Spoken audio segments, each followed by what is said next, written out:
Chapter 20, Roots Beyond Borders. The first letter came from a school in Uganda, then one from Nepal, then Bolivia, then Morocco. Within a month, Rayan's inbox overflowed with messages, not from ministries or corporations, but from teachers, farmers, village leaders, and students across the world. They all asked the same thing. How did you do it? Can we build one too? Will you teach us or let us learn alongside you? Rayan read every message. Each one carried the same thread of longing, not for charity, but for dignity. An NGO in Finland offered to fund a knowledge exchange.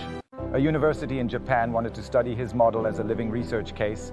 A group of educators from Kenya proposed a joint digital platform. Even the United Nations sent an envoy. We believe your garden is a blueprint for future development, the envoy said. We'd like to present it at the Global Sustainability Forum next spring. Rayan listened quietly, then asked one question. Will they let the people lead?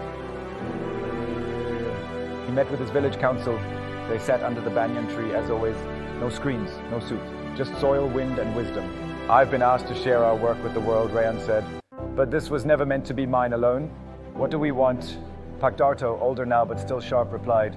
If your voice can carry our roots to dry lands, let it carry. But don't become a cloud too high to touch the soil again.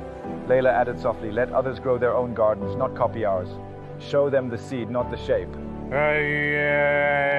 So Rayan created the Root Network, not a franchise, not a product, but a living open source system designed to adapt, not impose.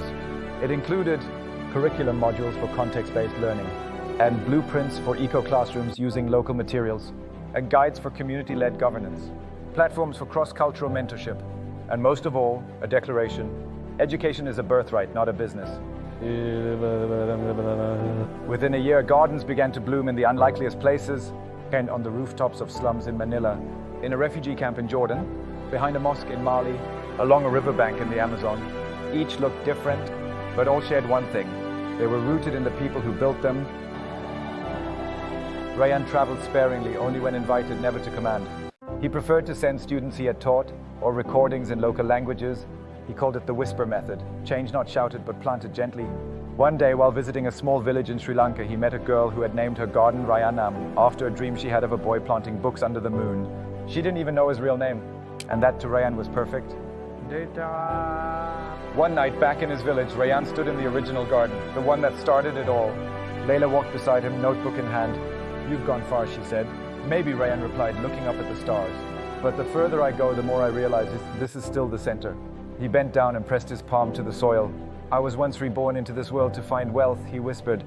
Now he finally understood. Wealth wasn't what you took. It was what you helped grow, even after you were gone.